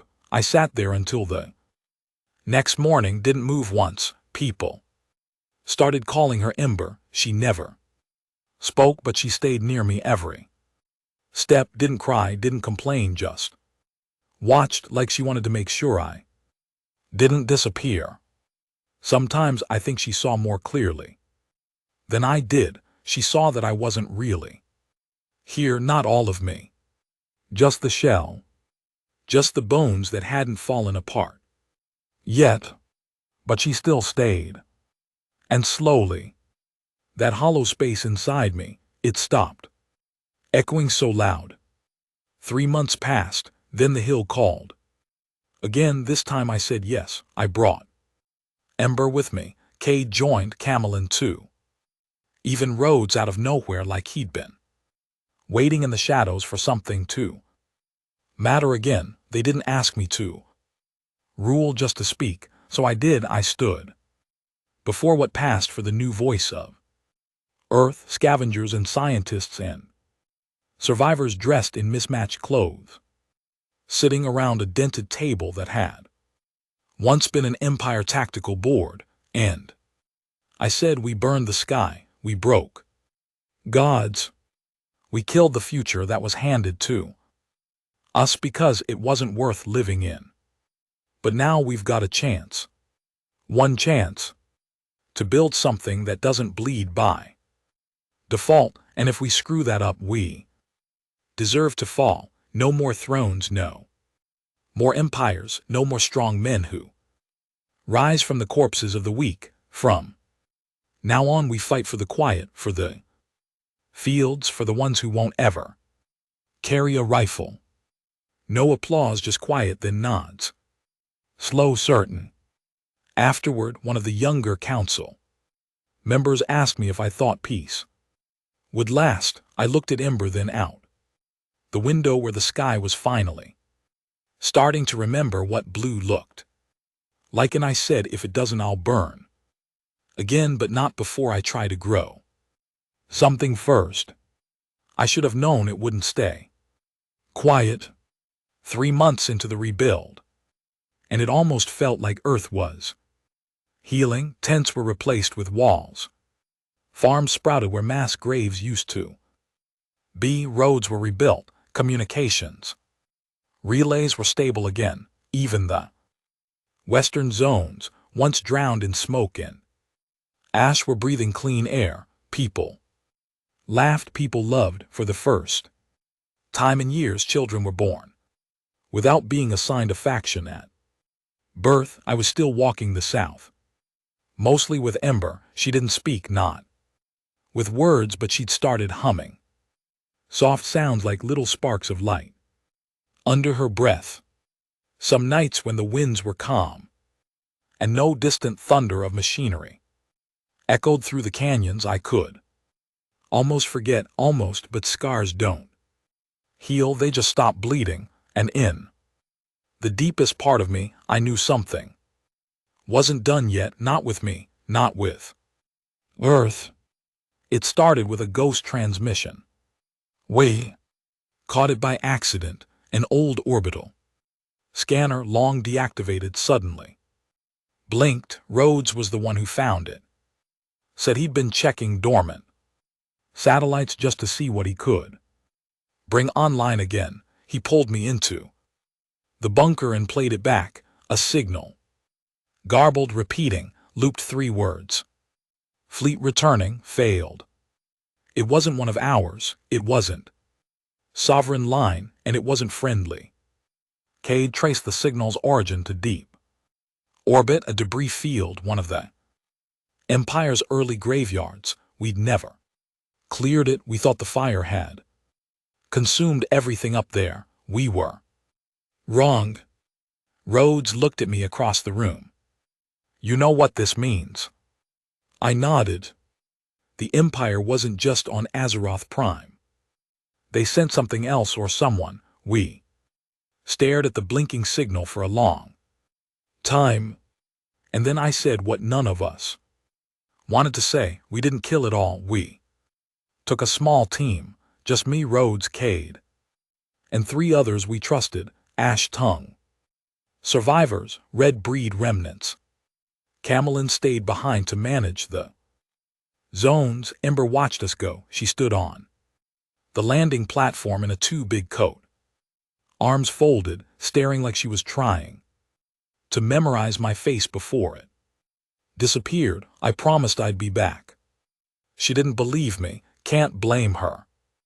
I wasn't sure I believed me either. We reached the debris field in 2 days. It was worse than expected, wreckage from every faction, human and alien, twisted together like a metal graveyard spinning in silence, and buried inside it a signal core still active. We docked to it manually, roads feeding override codes from a hacked transmitter. We'd pulled off a downed Empire scout. Years ago, the hatch opened with a hiss. And inside, they were waiting, not soldiers. Preservers, Empire design. Biocybernetic. Not sentient, not truly, just coded with one directive: preserve the bloodline. Await resurrection. They attacked. Instantly, no hesitation, no tactics. Just raw hive-born aggression, the first. One split RH's shoulder open before he even got his rifle raised. Cade through plasma charge, lit up the corridor like it was day again. The smell hit next. Hot meat and oil and something chemical. Underneath, like embalming fluid, we moved fast, swept room by room. It wasn't a ship, it was a vault. Hundreds of pods, some empty, some cracked, some alive, twitching things. Half-formed, not quite human, not quite. Empire experiments, last-ditch efforts. Insurance. I found one labeled designate. Thrown child, inside a body that looked human, too human, a girl maybe 10. Pale, eyes open, but the pupils weren't right, not round, not focused, just glowing, and when her lips moved they formed my name. We burned it all. No debate. Cade rigged the core with overcharged reactors. We escaped on emergency thrusters, watched the vault break apart like bone under fire. Rhodes didn't say a word the whole trip home. Just clutched his bleeding shoulder and stared at the floor. I kept thinking of that phrase in the signal, fleet returning, failed as in something tried to bring them back. Tried and lost, but if there was a fleet, it meant more than just this vault. It meant someone somewhere still wanted the Empire alive, and worse, they had the tech to try. When we landed, I didn't go to the council. I went straight to Ember. She was waiting. Didn't say a word, just handed me a piece of charcoal and pointed at the wall of the supply depot where she'd been drawing. I looked, and there, etched in long, jagged lines, was a ship, not human, not from any fleet. We'd used Empire, 3 engines, slanted hull, burning sky beneath it. I looked down at her. She just nodded. We weren't done, and peace was still just a rumor. I called a meeting, not the council, not the politicians, just the ones who'd bled for it all. Rhodes, Cade, Camelin, Kesh, who'd returned again with fresh scars. And no explanation. I laid it out. Everything, what we found, what was waiting in orbit, what Ember drew before we ever left. Cade leaned forward, cracked his knuckles, and said, "So it's not over." Rhodes answered for me. "It never is." Camelin didn't blink. "Then we do what we always do," she said. "Fight?" Kesh asked. Camelin shook her head. "End it properly this time." We started scanning beyond local orbit, reaching out with probes, signal sweeps, radiation trackers. We found traces. Weak, fragmented, but real ships. Not active, not moving, just drifting. Dormant, hiding, waiting. We'd burned the heart of the Empire, but someone out there still had the bones. And if we didn't destroy them now, they'd rise again, stronger, smarter, colder, and next time they'd make sure humanity didn't get another chance. So here we are, sitting on the edge of another war. We didn't ask for, Earth still healing. Children still learning how to live in a world without chains. But the fire's not out, not yet. It never goes out completely, not in us. Not in them, so I pick up my rifle. Again strap on the patched armor that still smells like plasma and dirt, and I whisper one promise to the sky: we end it all this time, not just the Empire. Not just the tyrants, we end the need. For them, we called it Operation Ashfall. We didn't broadcast it, we didn't ask permission, we didn't hold council votes or send diplomats. This was a final war for a tired species. Not waged with pride, waged with resolve. Because we knew what would happen if we waited. The bones of the Empire would pull themselves upright, and next time they wouldn't leave anything to bury. We launch from Earth in silence, no fanfare, no ceremony, just gritted teeth and old scars stitched into armor that didn't shine anymore. Our ship, the Emberline, was held together with pain and metal salvaged from old graves. Rhodes piloted, Cade manned weapons. Camelin monitored the fusion cores. Kesh stood near the breached doors with her sword drawn like she already heard footsteps. And me, I sat in the cockpit staring out at a sky we were about to ruin all over again. The fleet was waiting in the shadow of a dead moon. 15 ships, no life signals, no energy pulses. But that's how they fooled us the first time. Preserver tech doesn't tick like normal machines. It pulses in rhythms, synced to something deeper. We didn't know who built this ghost fleet. We didn't know why they left it out here, untouched, unfinished. Maybe it was meant to launch when Azeroth Prime fell. Maybe it never got the signal. Maybe it was waiting for us. Either way, we weren't leaving until it was dust. We breached the first ship manually, no auto docks, no code beacons, just hard entry, a decompression charge, a sealed corridor, and a team of survivors who'd learned how to breathe in fire. Inside, it was exactly what we feared: alive, not moving, but alive, like a body in a coma, waiting for pain to wake it. Hundreds of chambers, not filled with people, filled with templates, human, alien, hybrid, even red breed. Someone had copied us, our DNA, our structure, our neural upgrades. They weren't just resurrecting the Empire, they were building the next version of us. Stronger, colder, obedient. We moved fast. Cade and Camel rigged plasma charges to the ship's core. Kesh and I split off to disable the cloning tanks. The halls were dark but not silent. There were whispers, voices from the walls. Not spoken, not real, just residue. Memory stuck in circuits, rage caught in steel. Kesh asked me once if I ever feared becoming one of them. The machines, the monsters, the ghosts. I told her I already was. The difference was I remembered who made me this way. The fleet didn't fight back, not yet. We cleared 4 ships, then 5, then 6.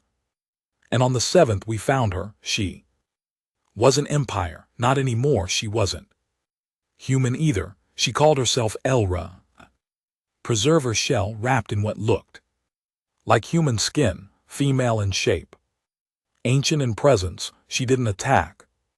She didn't run. She just stood in the central command chamber and said, "I have waited for you." Rhodes leveled his rifle. Cade stayed quiet. Camelin scanned for hidden systems. I stepped forward. Why? Because you're the only ones who understand. You didn't win the war. You broke the cycle, and that makes you dangerous. So you built a fleet. No, I inherited it. They were going to deploy it after your extinction. I was meant to guide the rebirth, but you didn't die, so what now? She tilted her head. Now I offer you the only thing that matters: control. Rhodes laughed, a dry, bloody sound. You think we want a throne? Smiled. No, but you want to make sure no one else sits in it. She gestured around the ship. This is the key: a living fleet, self-sustaining, capable of peacekeeping, exploration, war. You could rebuild Earth. You could protect it. I looked at the others. Camelin looked conflicted. Cade stared at the floor. Rhodes just waited. I asked her one question. What's the cost? You, the fire in your blood, the legacy of rage, the leadership that understands what survival requires. Cade stepped forward. No, just that. No explanation, no justification, just no. Because we'd seen what power does when it wraps itself in good intentions. We didn't crawl out of one empire to build another. We set the charges. Iliara didn't resist. She just watched. As we walked out, she said, "You'll come to regret this. Not now, not soon, but one day when the next wave comes and Earth is soft again, you'll wish you had kept the sword." I turned back, tired, worn but clear. Then we'll sharpen a new one ourselves. We destroyed every ship one by one. No salvage, no retreat. 15 silent graves in orbit turned to drifting ash and molten steel. We left nothing behind, not even a signal. Let the stars forget what had nearly risen. Let the universe never see this scar again. When we came home, there was no parade, just Ember standing at the edge of the launch field, holding the same piece of chalk she used to draw with. She didn't run, didn't cry. She just looked at me, and I finally saw it. Peace, not in the world, in her. The war hadn't made her cruel. It hadn't twisted her into something hard and bitter like us. It had made her still, and maybe that was the victory we never expected to win. Camelin returned to the new council. Kesh vanished again into the snow, into the dark, into the places where ghosts feel more at home. Rhodes stayed near the South Range, building shelters, telling kids lies about the stars just to make them laugh. Cade, he finally laid down his weapon, took a forge in Zone 2, started building tools instead of weapons. Said metal felt better when it was used to grow something. I stayed on the outskirts near the ruins of Fort Spine, where it all started, where I could still hear the echoes, but not every day, not as loud. One night, Ember brought me a new drawing, not of war, not of ships, of a tree big, thick, roots deep, branches wide, and behind it a small figure standing in the light. I didn't ask who it was. I just looked at her and said, "We'll build that one day." She nodded. No words, just belief. They called me a lot of things in the old days. Fire Tonged, the Blade of Vith, the Ghost General. But now I'm just a man sitting beneath a sky that isn't on fire, and that's enough. It has to be, because we didn't fight for peace, we fought for the chance to find it, and in that space, between silence and memory, we